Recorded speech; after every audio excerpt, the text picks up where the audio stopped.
So, you've probably already seen our review of the Audi Q3. Well, if you didn't think the Audi Q3 was flamboyant enough, we have the all-new Audi Q3 Sportback here with us.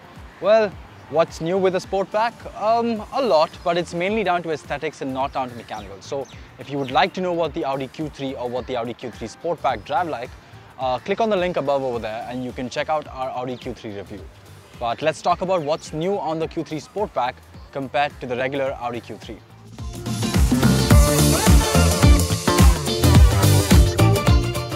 So while the regular Audi Q3 is a bit more about luxury, the Audi Q3 Sportback is a bit more sporty, so to say.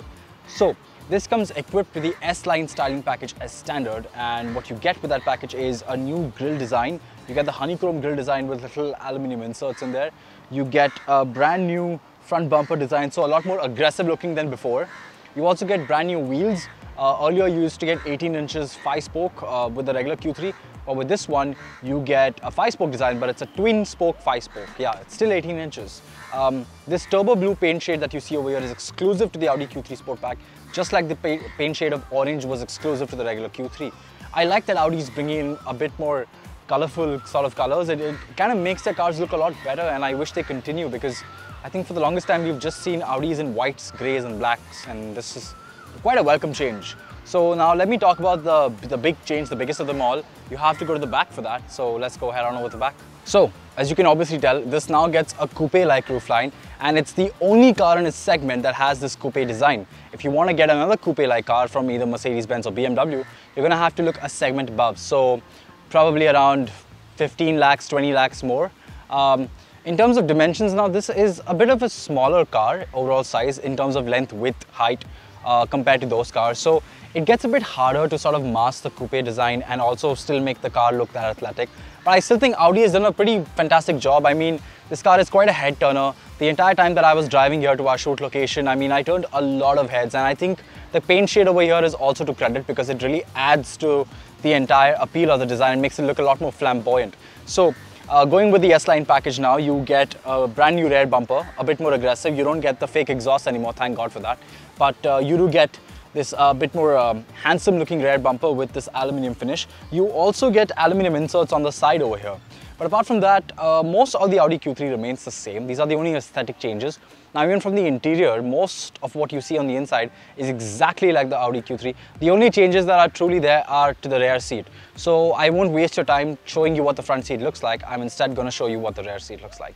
But what I would like to add is, despite this being a coupe-like design, Audi still claims the same amount of boot capacity as before. So the regular Q3 had about 530 liters of boot capacity. This one also has the same. Although I think the entire usable capacity has gone down slightly more, mainly because of the lower roofline.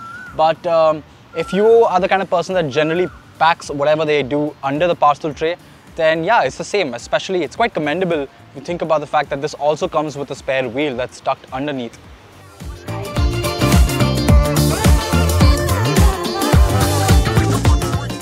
So usually one of the main concerns with sportbacks or coupe-like cars is the headroom and the practicality that gets compromised.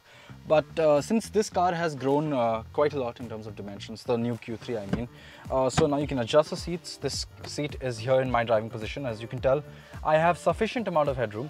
Not the best amount of under-thigh support given my height, but I've got decent amount of headroom too. Yeah, just like so much. I think that should be fine for someone my height, but maybe someone taller than me would struggle. My height is about 6 feet for reference. So anyone that's maybe 6'1", 6'2", yeah, you're going to be touching your head. But otherwise, I think anyone shorter than that, you should be comfortable. And if you're one of those passengers, or sorry, one of those drivers that doesn't have a lot of passengers in the back usually, or even if you do, you have them for shorter journeys, then I think there shouldn't really be much of a problem. You can also recline the seat manually. But yeah, and you also get a nice armrest. Unfortunately, there are no USB sockets in the back, so that could be a bit of a bummer for you, maybe if you're the kind of person that likes to sit in the back. But this is not the kind of vehicle you want to be chauffeur driven in. This is the kind of vehicle you want to be driving yourself. So yeah, but all in all, I'd say despite being a coupe, this has pretty decent practicality. You can get the interior in 2 color options. This is the brown one that you have over here. You can also get it in beige if you want, and you get 5 color options for the exterior. So now I'd like to talk about the elephant in the room. Oh, one more thing I'd like to mention. I wish Audi did something about their keys, because this is what the key looks like right now. I don't know if you can tell, but This is the same key that I have been seeing Audi use since I think as far as 2010, maybe 2014. But this key is pretty outdated, and when you look at other manufacturers with more clever designs, I think they look a lot better. For example, I'm going to show you what, we have a long-term of Volkswagen Virtus, and I'm going to show you what that key looks like in comparison. I'm sure my videographer will play a shot of it right now.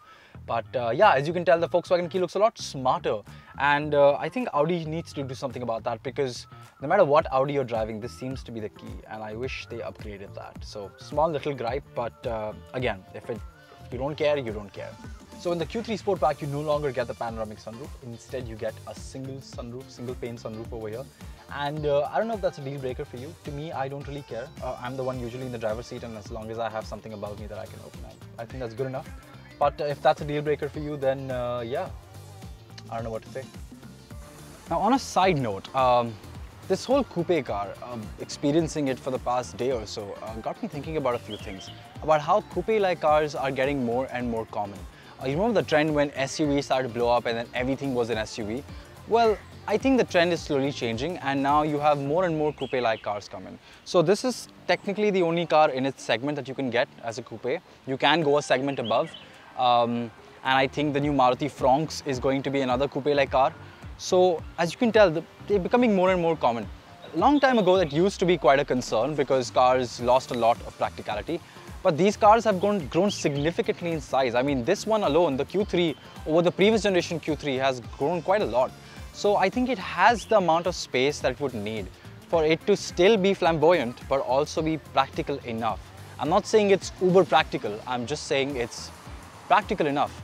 And I think for someone that's looking for this kind of flamboyance and looking for this kind of style and the kind of head turning that this car gives you, I think this is a pretty attractive price point. Like, think about it. What other car in this segment do you think of when you think of something flamboyant and attractive? Perhaps the Mini Countryman. Not a direct competitor per se compared to this coupe, but to the Q3, yeah, sort of. And the Countryman is quite flamboyant. It's not a coupe, it's more of a hatchback on stilts sort of design. But I think that this kind of adds in that segment, in the flamboyant sector, quite well. And think about it. You are paying about 60 lakhs on road, or 51 lakhs ex-showroom for a car that will turn heads at the same rate that maybe a 1 crore or a 1 crore plus car can do. And I think that is quite a cool proposition for a lot of people that prefer getting noticed while being comfortable a lot more than just downright specs and performance and luxury features. As a luxury car, I think this has most of the features that you would ever need. Granted, this could have had memory seats, could have had ventilated seats, but if you take that aside, it has most of the features you would ever need in a vehicle like this. And it makes it kind of an attractive proposition. So the regular Q3 is already the most expensive car in its segment, and this one costs a lakh more. And I think for a lakh more, you're getting a lot more flamboyance than you would get with most vehicles. So all in all, I'm a bit confused about what kind of a proposition this is, but I think in some ways, depending on the perspective and depending on the kind of buyer you are, I think this is quite a cool proposition and can sway a lot of people that enter the Mini Countryman, mainly down to its flamboyance, and maybe could sway them towards the Audi side. Do let us know in the comment section what do you think about the way this car looks. I think it looks a bit like a mini SQ8, sorry, a mini Q8, but yeah, do let us know what you think about the comment section below. And let us know which one do you like better. I mean, they're not direct competitors, but aesthetically speaking, do you like the X4 better? Do you like the GLC Coupe better?